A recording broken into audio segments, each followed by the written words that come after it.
વડોદરાની જનતા શું કહી રહી છે, આવો સાંભળીએ. ફાસ્ટ ફૂડ અને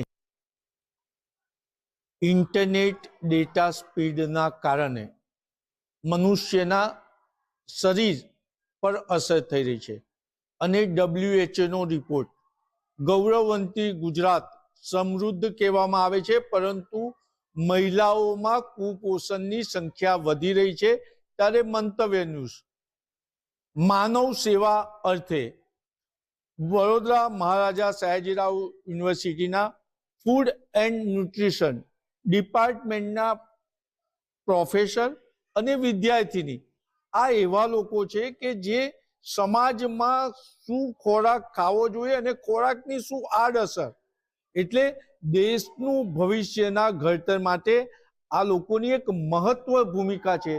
ત્યારે ગુજરાતમાં જે રીતના કુપોષણની સંખ્યા વધી રહી છે અને પ્રધાનમંત્રી તેમજ સરકાર મિલેટ્સ ખોરાક ખાવાની ચિંતા કરી રહ્યું છે, ત્યારે આપણે એમની મંતવ્ય લેવા પહોંચ્યા છે. આપણે પહેલા પ્રોફેસર સાથે વાત કરીશું. શું કહેશો મેડમ, ફૂડ એન્ડ ન્યુટ્રિશન શરીર માટે ખૂબ જરૂરી છે અને ગુજરાતમાં દિવસે દિવસે કુપોષણની સંખ્યા વધી રહી છે અને જે રિપોર્ટ આવ્યો છે એમાં કહેવામાં આવી રહ્યું છે કે ફાસ્ટ ફૂડ અને ઇન્ટરનેટ સ્પીડના કારણે શું આની અસર શરીર પર થાય છે ખરી? હા જી, બિલકુલ થાય છે. ફાસ્ટ ફૂડનું સેવન કરવાથી લોકોનું પેટ તો ભરાતું હોય છે, પણ શરીર માટે જે જરૂરી પોષક તત્વો છે એ બિલકુલ મળતા નથી. આપણને જ્યારે ભૂખ બહુ જ લાગતી હોય છે, ઇટ ઇઝ વેરી નેચરલ કે આપણે ફાસ્ટ ફૂડને માટે ક્રેવિંગ કરીએ અને ફાસ્ટ ફૂડ જ આપણા મગજમાં સૌથી પહેલા આવે છે અને એ જ વસ્તુ આપણે ખાતા હોઈએ છીએ, જેનાથી આપણું પેટ પણ ભરાઈ જાય છે. કારણ કે એમાં ચરબીની માત્રા ખૂબ જ છે, સ્ટાર્ચની માત્રા ખૂબ છે, પરંતુ એમાં જે નથી એ છે સૂક્ષ્મ પોષક તત્વો, જે સામાન્ય માણસને ક્યારે ખબર પણ નથી હોતી કે હોવા જોઈએ અને આપણા શરીરને મળતા જ નથી.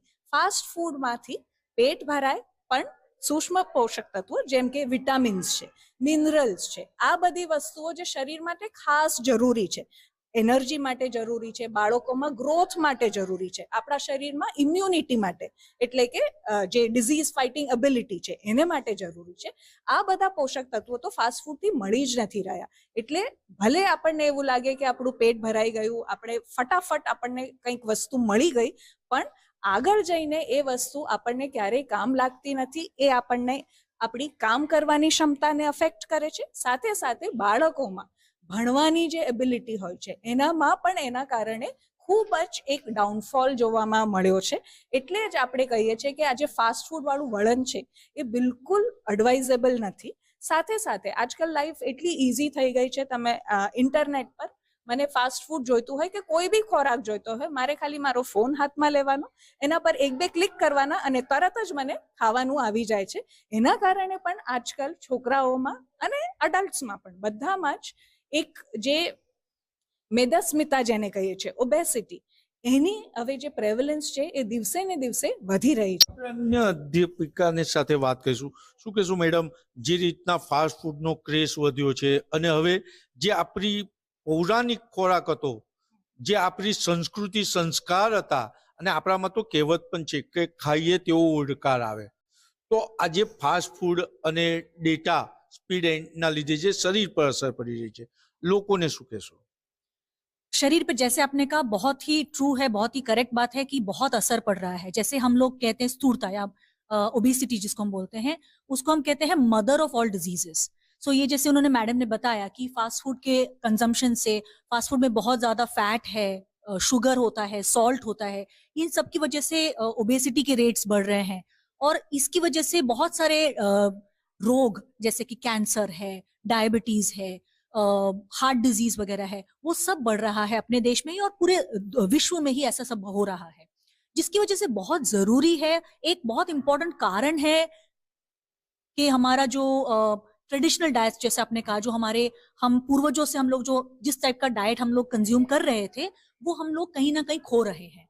जैसे उन्होंने मैडम ने बताया कि कन्वीनियंस, हमको आसान रहता है कि हम इंटरनेट पे 2-3 क्लिक कर लिए हमने मोबाइल फोन से, और जोमेटो से हमने कुछ ऑर्डर कर लिया या किसी और डिलीवरी पार्टनर से, तो बहुत हमारा जो, जैसे हमारे राष्ट्र में मिलेट्स का, मोटे अनाज का कंजम्पशन पहले बहुत ज्यादा था, अच्छा था, वो सब हम खो चुके हैं। धीरे धीरे अभी हम उसको रिवाइव कर रहे हैं, वापस हम अपने डाइट्स में लाने की कोशिश कर रहे हैं। मगर एक जो हमारा सिस्टम था पहले, हम सब साथ में बैठ के खाना खाते थे, पूरा घर साथ में बैठ के खाना खाता था, तो हम जिसको आजकल हम बोलते हैं माइंडफुल ईटिंग होता था, सब साथ में एक अच्छे से वातावरण में खाना खाते थे, वो सब हम खोने लगे हैं। और जैसे आप कह रहे हैं, जो डिजिटाइजेशन या इंटरनेट जो हो गया है, जिसकी वजह से हमारा बहुत सारा टाइम तो हम मोबाइल में ही रहते हैं।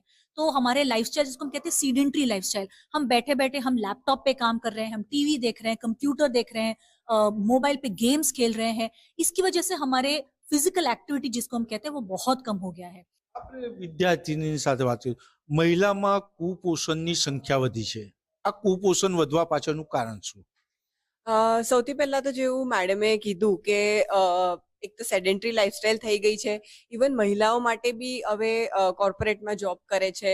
ઇવન સ્ટુડન્ટ્સ અમે અહીંયા આવીએ છીએ તો અમારે લોંગ અવર્સ હોય છે લેક્ચર્સ લેવાના ને બધું, એટલે લેક્ચર્સમાં બેસી રહેવાનું. તો એના લીધે અને જ્યારે તમે લેક્ચરમાં વધારે ટાઈમ બેઠા રહો તો તમે ઘરથી લાવેલું જે ઠંડુ ખાવાનું છે એ ઘણા છોકરાઓને ગમતું નથી, અને એના લીધે બી પછી ગરમ ગરમ તમને ફટાફટ ઇન્ટરનેટ પરથી જે પણ મળે એ તમારે એ કરીને ખાવાનું. તો આનું એક સોલ્યુશન અમને કહેવામાં આવે છે કે તમે પ્લાન કરો પહેલાથી, કે તમે અગર કશે બહાર જવાના છો તો એ પ્રમાણે પ્લાનિંગ કરીને તમે તમારા ફ્રૂટ સાથે લઈને જાઓ, કે પછી તમારે સ્નેક્સ છે કે જેવા ડ્રાય ફ્રૂટ્સ છે કે પછી કાજુ કિશમિશ આપણે પહેલા કહેતા હતા કે આપણા દાદી આપણને કહેતા હતા કે તમારા ડબ્બામાં કંઈક ને કંઈક રાખો તમારી સાથે. તો જ્યારે બી તમને અતિશય ભૂખ લાગી જાય ત્યારે તમને એક જ વસ્તુ દેખાય જે તમારે ઇન્ટરનેટ પર જે ફટાફટ આવતું હોય, પણ તમે પહેલાથી પ્લાન કરો, ફ્રૂટ તમારે રાખો, સ્નેક્સ રાખો, કે પછી ઘરના બનાવેલા જે નાસ્તા છે એવા કશું તમારી સાથે રાખો, તો તરત જે એક્સ્ટ્રીમ ભૂખ તમને લાગી જાય છે ને પછી તમારે કશું બી તમે ખાઓ છો એના કરતાં તમે વધારે પોષણવાળું વસ્તુ તમે ખાઈ શકો છો. આપણે અન્ય વિદ્યાર્થીની સાથે વાત કરીશું. શું કહો છો, કુપોષણની સંખ્યા ઘટાડવા સરકારે શું કરવું જોઈએ? સરકાર એમના તરફથી ઘણા બધા પ્રોગ્રામ્સ તો રન કરી જ રહી છે. ઓલરેડી ઘણું બધું કામ થઈ રહ્યું છે. અમે પણ અમારા ડિપાર્ટમેન્ટના તરફથી ઘણા એફર્ટ્સ નાખીએ છીએ. એટલે ઇટ્સ અ હોલિસ્ટિક અપ્રોચ.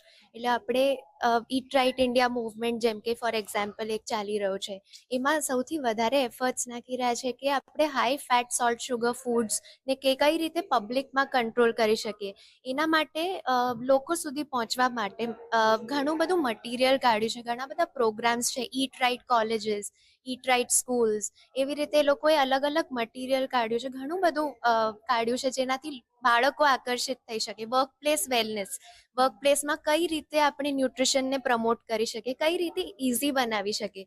હવે એઝ અ ન્યુટ્રિશનિસ્ટ કહેવું ઘણું ઇઝી છે કે તમે આ કરો, પણ ફોલો કઈ રીતે કરી શકાય, કઈ રીતે લોકોને માસમાં પહોંચી શકાય, એના માટે ગવર્મેન્ટ ઘણા એફર્ટ્સ કરી રહી છે. મહત્વની બાબત એ છે કે મહિલાઓમાં કુપોષણ, બાળકોની વાત થઈ, પણ મહિલાઓમાં કુપોષણ વધી રહ્યું છે, એની પાછળનું મુખ્ય કારણ શું? એ થઈ શકે છે દેટ આપણું લાઈફસ્ટાઈલ પણ આવું થઈ ગયું છે, લાઈક સિડેન્ટરી લાઈફસ્ટાઈલ છે, કામમાં જઈને પાછા આવવાનું છે. So it's more of a sedentary lifestyle. That could be one reason. બીજું એ થઈ શકે છે કે everyone has been working, so that could be one reason कि stress, work એ બધું કારણે પણ થઈ શકે છે. they are not able to cook. So if we focus on the old age, જો અમે balanced diet, બધું ફૂડ ગ્રુપ્સ ઇન્ક્લુડ કરીને, ફ્રૂટ્સ છે, વેજીટેબલ્સ છે, મિલેટ્સ છે, જે અમે earlier we used to eat, so A include કરીશું તો I think so it should be a good approach to reduce this.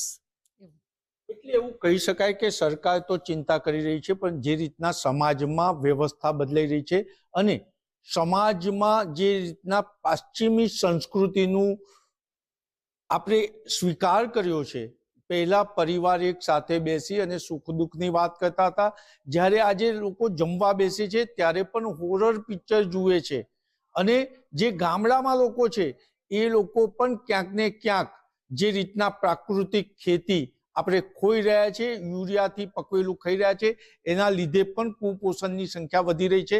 સરકાર ચિંતિત છે. જ્યાં સુધીને સમાજ નહીં જાગે ત્યાં સુધી કુપોષણમાં ઘટાડો નહીં થાય તેવું મંતવ્ય છે. કેમેરામેન મિલિંદ મેલે સાથે નિલેશ બ્રહ્મભટ્ટ, મંતવ્ય ન્યૂઝ વડોદરા.